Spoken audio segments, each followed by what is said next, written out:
I'd like to tell you about the strangest secret in the world. Not long ago, Albert Schweitzer, the great doctor and Nobel Prize winner, was being interviewed in London, and a reporter asked him, "Doctor, what's wrong with men today?" The great doctor was silent a moment, and then he said, "Men simply don't think." And it's about this that I want to talk with you. We live today in a golden age. This is an era that man has looked forward, dreamed of, and worked toward for thousands of years. But since it's here, we pretty well take it for granted. We in America are particularly fortunate to live in the richest land that ever existed on the face of the earth, a land of abundant opportunity for everyone. But do you know what happens? Let's take 100 men who start even at the age of 25. Do you have any idea what will happen to those men by the time they're 65? These 100 men who all start even at the age of 25 believe they're going to be successful. If you asked any one of these men if he wanted to be a success, he'd tell you that he did. And you'd notice that he was eager toward life, that there was a certain sparkle to his eye, an erectness to his carriage, and life seemed like a pretty interesting adventure to him. But by the time they're 65, 1 will be rich, 4 will be financially independent, 5 will still be working, 54 will be broke. Now think a moment. Out of the 100, only 5 make the grade. Why do so many fail? What has happened to the sparkle that was there when they were 25? What's become of the dreams, the hopes, the plans? And why is there such a large disparity between what these men intended to do and what they actually accomplished? When we say about 5% achieve success, we have to define success. And here's the definition. Success is the progressive realization of a worthy ideal. If a man is working toward a predetermined goal and knows where he's going, that man is a success. If he's not doing that, he's a failure. Success is the progressive realization of a worthy ideal. Rollo May, the distinguished psychiatrist, wrote a wonderful book called Man's Search for Himself. And in this book he says, "The opposite of courage in our society is not cowardice, it is conformity." And there you have the trouble today. It's conformity. People acting like everyone else, without knowing why, without knowing where they're going. Now think of it. In America right now, there are over 14 million people 65 years of age and over, and about 13 million of these 14 million are broke. They're dependent on someone else for life's necessities. Now, we learn to read by the time we're 7. We learn to make a living by the time we're 25. Usually, by that time, we're not only making a living, we're supporting a family. And yet, by the time we're 65, we haven't learned how to become financially independent in the richest land that has ever been known.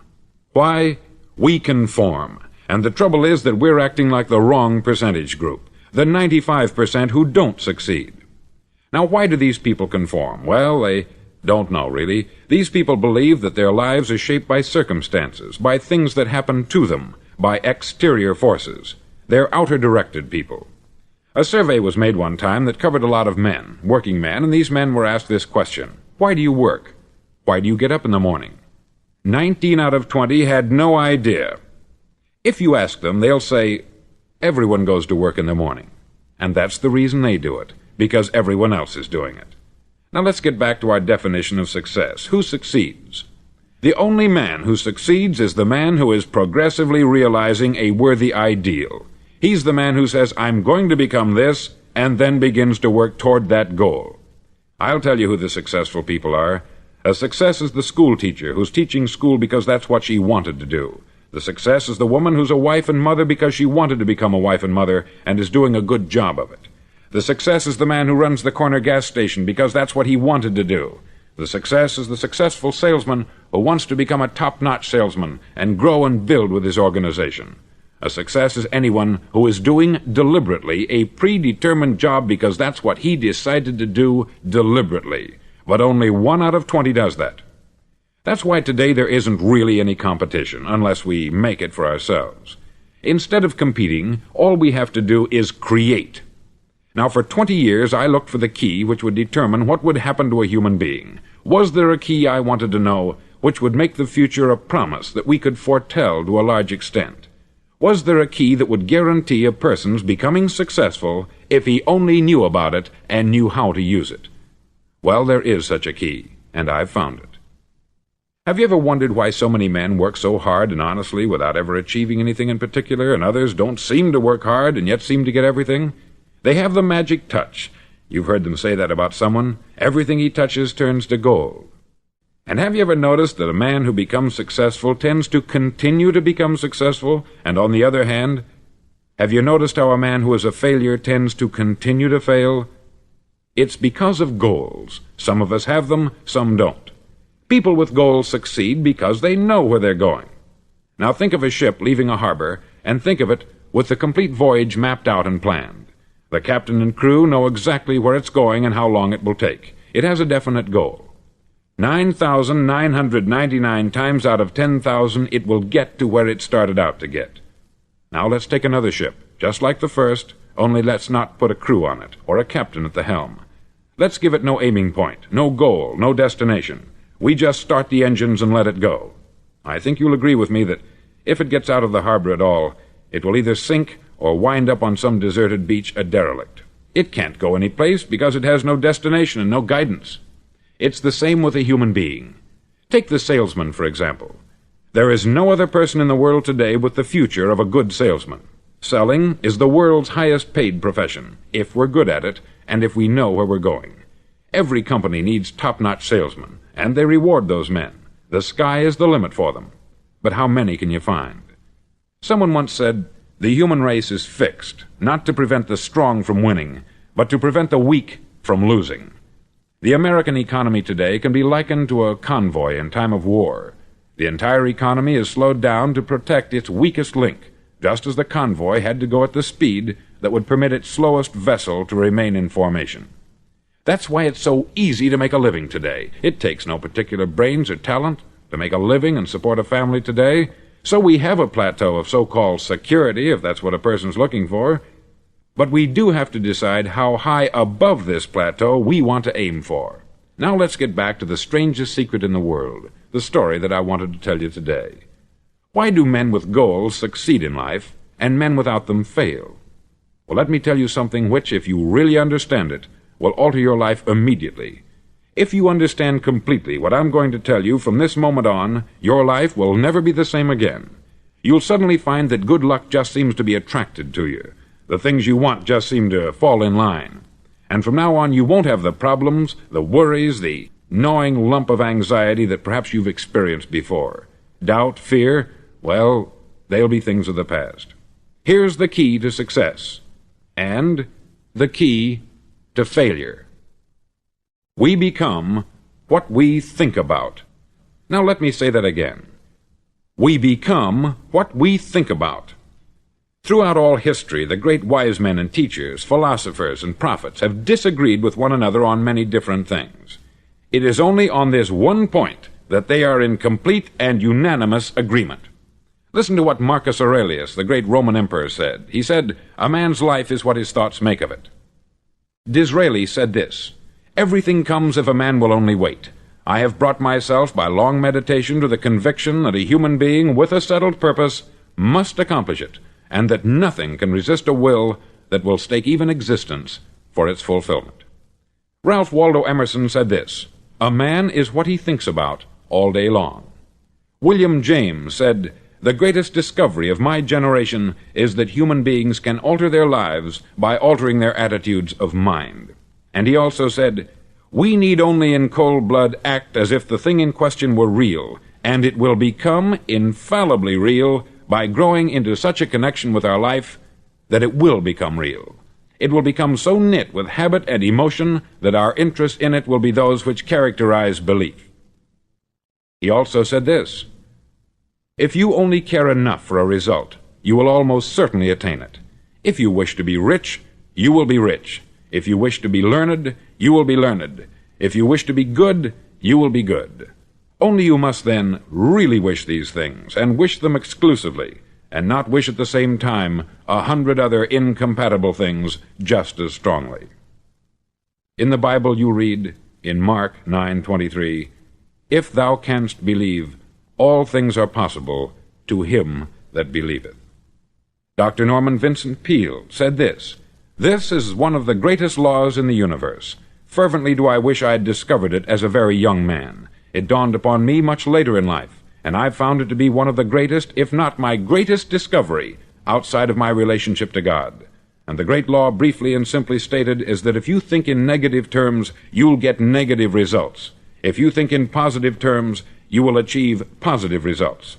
That is the simple fact which is at the basis of an astonishing law of prosperity and success. In 3 words, believe and succeed. William Shakespeare put it this way: "Our doubts are traitors, and make us lose the good we oft might win, by fearing to attempt." George Bernard Shaw said, "People are always blaming their circumstances for what they are. I don't believe in circumstances. The people who get on in this world are the people who get up and look for the circumstances they want, and if they can't find them, make them." Well, it's pretty apparent, isn't it? And every person who discovered this for a while believed that he was the first one to work it out. We become what we think about. Now, it stands to reason that a person who's thinking about a concrete and worthwhile goal is going to reach it, because that's what he's thinking about. And we become what we think about. Conversely, the man who has no goal, who doesn't know where he's going, and whose thoughts must therefore be thoughts of confusion and anxiety and fear and worry, becomes what he thinks about. His life becomes one of frustration, fear, anxiety, and worry. And if he thinks about nothing, he becomes nothing. Now, how does it work? Why do we become what we think about? Well, I'll tell you how it works as far as we know. Now, to do this, I want to tell you about a situation that parallels the human mind. Suppose a farmer has some land, and it's good, fertile land. Now, the land gives the farmer a choice. He may plant in that land whatever he chooses. The land doesn't care. It's up to the farmer to make the decision. Now, remember, we're comparing the human mind with the land, because the mind, like the land, doesn't care what you plant in it.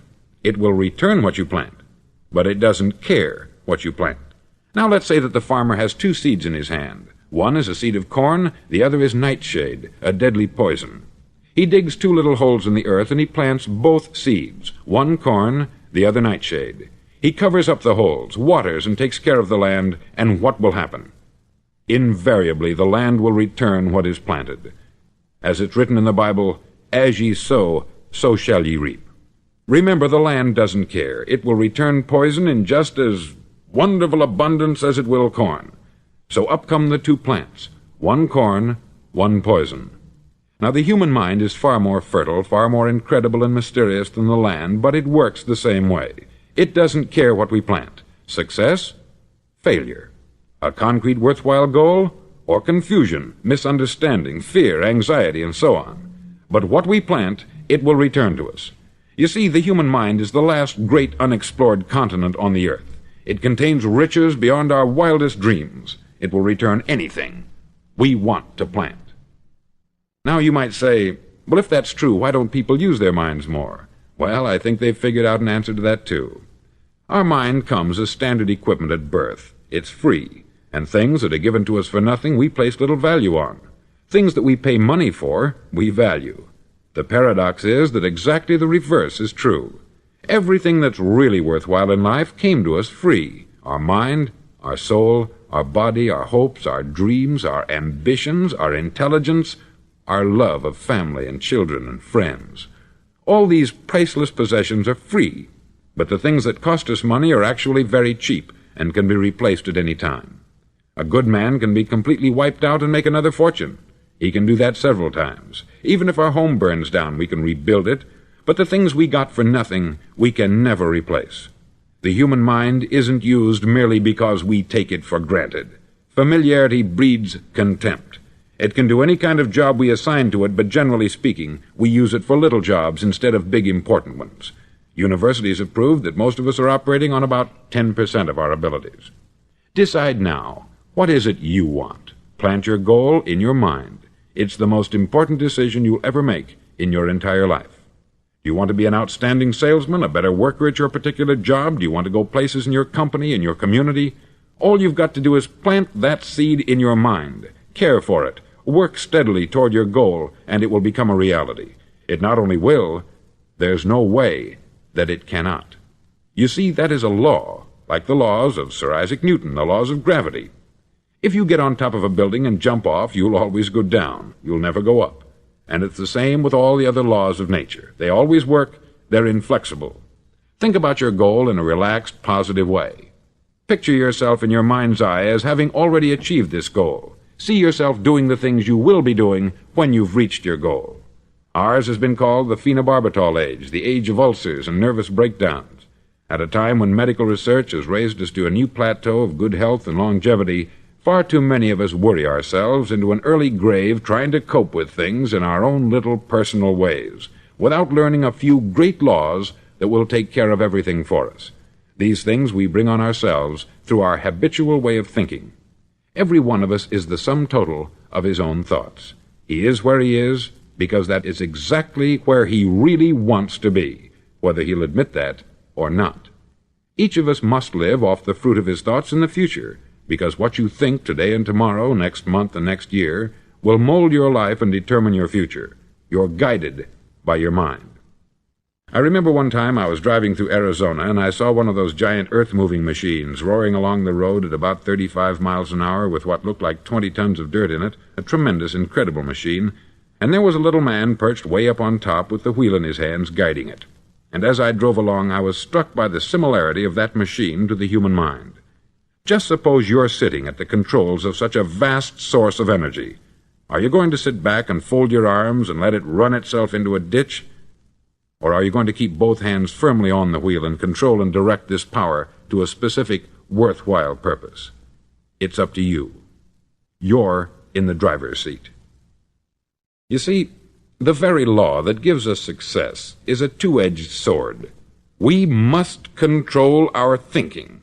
The same rule that can lead a man to a life of success, wealth, happiness, and all the things he's ever dreamed of for himself and his family, that very same law can lead him into the gutter. It's all in how he uses it, for good or for bad. This is the strangest secret in the world. Now, why do I say it's strange, and why do I call it a secret? Actually, it isn't a secret at all. It was first promulgated by some of the earliest wise men, and it appears again and again throughout the Bible. But very few people have learned it, understand it. That's why it's strange, and why, for some equally strange reason, it virtually remains a secret. I believe that you could go out and walk down the main street of your town and ask one man after another what the secret of success is, and you probably wouldn't run into one man in a month who could tell you. Now, this information is enormously valuable to us, if we really understand it and apply it. It's valuable to us not only for our own lives, but the lives of those around us, our family, employees, associates, and friends. Life should be an exciting adventure. It should never be a bore. A man should live fully, be alive. He should be glad to get out of bed in the morning. He should be doing a job he likes to do because he does it well. One time I heard Grove Patterson make a speech, the editor-in-chief of the Toledo Daily Blade, and as he concluded his speech, he said something that I've never forgotten. He said something like this: "My years in the newspaper business have convinced me of several things, among them that people are basically good, and that we came from someplace, and we're going someplace. So we should make our time here an exciting adventure. The architect of the universe didn't build a stairway leading nowhere." And the greatest teacher of all, the carpenter from the plains of Galilee, gave us the secret time and time again. As ye believe, so shall it be done unto you. I've explained the strangest secret in the world and how it works.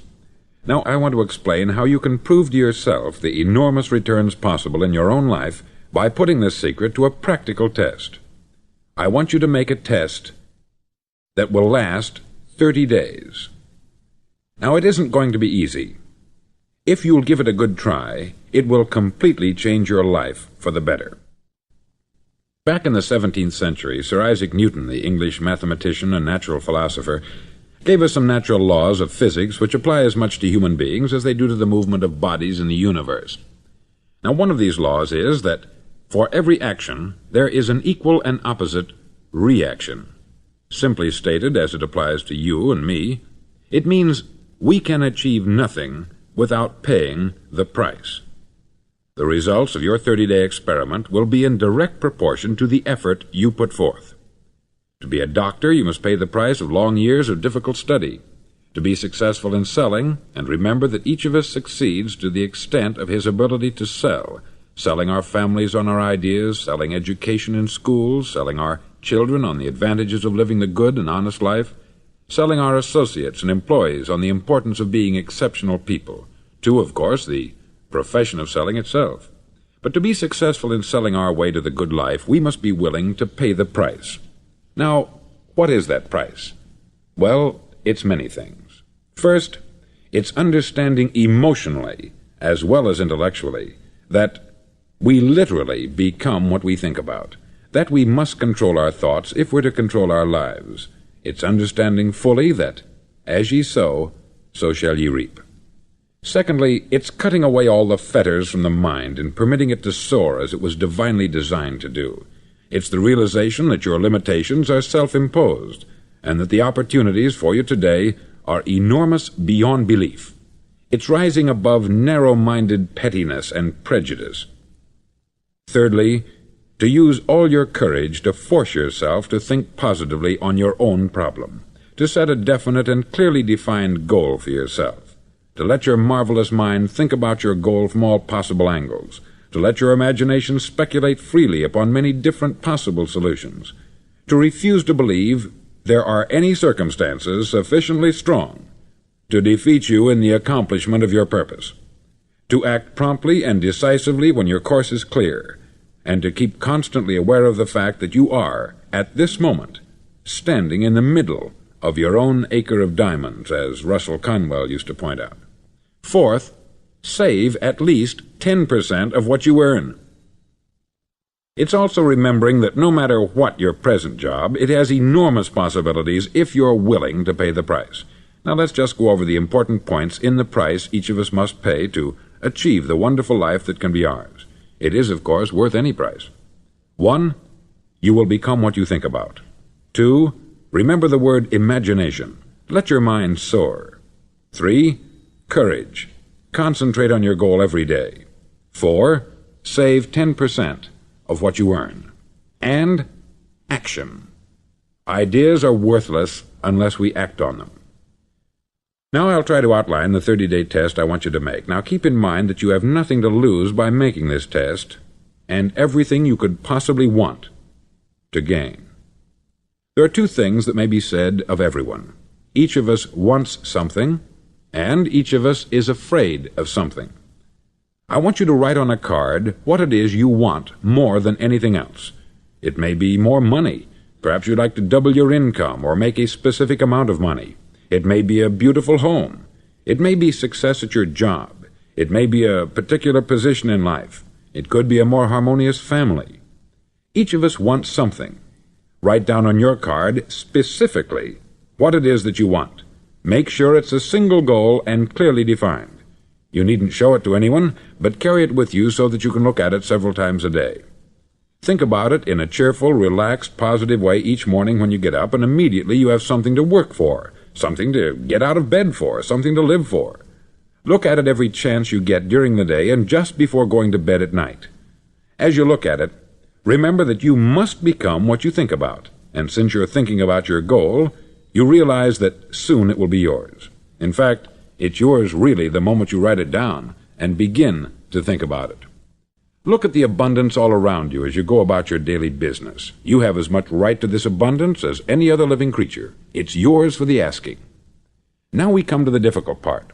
Difficult because it means the formation of what is probably a brand new habit, and new habits are not easily formed. Once formed, however, it'll follow you for the rest of your life. Stop thinking about what it is you fear. Each time a fearful or negative thought comes into your consciousness, replace it with a mental picture of your positive and worthwhile goal. There will come times when you will feel like giving up. It's easier for a human being to think negatively than positively. That's why only 5% is successful. You must begin now to place yourself in that group. For 30 days you must take control of your mind. It will think only about what you permit it to think. Each day for this 30-day test, do more than you have to do. In addition to maintaining a cheerful, positive outlook, give of yourself more than you've ever done before. Do this knowing that your returns in life must be in direct proportion to what you give. The moment you decide on a goal to work toward, you're immediately a successful person. You're then in that rare and successful category of people who know where they're going. Out of every 100 people, you belong to the top 5. Don't concern yourself too much with how you're going to achieve your goal. Leave that completely to a power greater than yourself. All you have to do is know where you're going. The answers will come to you of their own accord. Remember these words from the Sermon on the Mount, and remember them well. Keep them constantly before you this month of your test. Ask, and it shall be given you. Seek, and ye shall find. Knock, and it shall be opened unto you. For every one that asketh receiveth, and he that seeketh findeth, and to him that knocketh it shall be opened. It's as marvelous and as simple as that. In fact, it's so simple that in our seemingly complicated world it's difficult for an adult to understand that all he needs is a purpose and faith. For 30 days, do your best. If you're a salesman, go at it as you've never done before, not in hectic fashion, but with the calm, cheerful assurance that time well spent will give you the abundance in return you deserve and want. No matter what your job, do it as you've never done it before for 30 days. And if you've kept your goal before you every day, you'll wonder and marvel at this new life you've found. Dorothea Brand, outstanding editor and writer, discovered it for herself and tells about it in her fine book, Wake Up and Live. Her entire philosophy is reduced to the words, act as though it were impossible to fail. She made her own test with sincerity and faith, and her entire life was changed to one of overwhelming success. Now you make your test for 30 full days. Don't start your test until you've made up your mind to stick with it. You see, by being persistent, you're demonstrating faith. Persistence is simply another word for faith. If you didn't have faith, you would never persist. If you should fail during your first 30 days, by that I mean suddenly find yourself overwhelmed by negative thoughts, you've got to start over again from that point and go 30 more days. Gradually your new habit will form until you find yourself one of that wonderful minority to whom virtually nothing is impossible. Don't forget the card. It's vitally important as you begin this new way of living. On one side of the card, write your goal, whatever it may be. On the other side, write the words we've quoted from the Sermon on the Mount. Ask, and it shall be given you. Seek, and ye shall find. Knock, and it shall be opened unto you. Nothing great was ever accomplished without inspiration. See that during these crucial first 30 days, your own inspiration is kept at a peak. Above all, don't worry. Worry brings fear, and fear is crippling. The only thing that can cause you to worry during your test is trying to do it all yourself. Know that all you have to do is hold your goal before you. Everything else will take care of itself. Remember also to keep calm and cheerful. Don't let petty things annoy you and get you off course. Now, since making this test is difficult, some may say, well, why should I bother? Well, look at the alternative. No one wants to be a failure. No one really wants to be a mediocre individual. No one wants a life constantly filled with worry, fear, and frustration. Therefore, remember that you must reap that which you sow. If you sow negative thoughts, your life will be filled with negative things. If you sow positive thoughts, your life will be cheerful, successful, and positive. Now, gradually, you will have a tendency to forget what you've heard on this record. Play it often. Keep reminding yourself of what you must do to form this new habit. Gather your whole family about and listen to what's been said here at regular intervals. You know, most men will tell you that they want to make money without understanding the law. The only people who make money work in the mint. The rest of us must earn money. This is what causes those who keep looking for something for nothing or a free ride to fail in life. The only way to earn money is by providing people with services or products which are needed and useful. We exchange our product or service for the other man's money. Therefore, the law is that our financial return will be in direct proportion to our service. Success is not the result of making money. Making money is the result of success, and success is in direct proportion to our service. Most people have this law backwards. They believe that you're successful if you earn a lot of money. The truth is that you can only earn money after you're successful. It's like the story of the man who sat in front of the stove and said to it, "Give me heat, and then I'll add the wood." How many men and women do you know, or do you suppose there are today, who take the same attitude toward life? There are millions. We've got to put the fuel in before we can expect heat. Likewise, we've got to be of service first before we can expect money. Don't concern yourself with the money. Be of service. Build, work, dream, create. Do this, and you'll find there's no limit to the prosperity and abundance that will come to you. Prosperity is founded upon a law of mutual exchange. Any person who contributes to prosperity must prosper in turn himself. Sometimes the return will not come from those you serve, but it must come to you from someplace, for that is the law. For every action, there is an equal and opposite reaction. As you go daily through your 30-day test period, remember that your success will always be measured by the quality and quantity of service you render, and money is a yardstick for measuring this service. No man can get rich himself unless he enriches others. There are no exceptions to a law.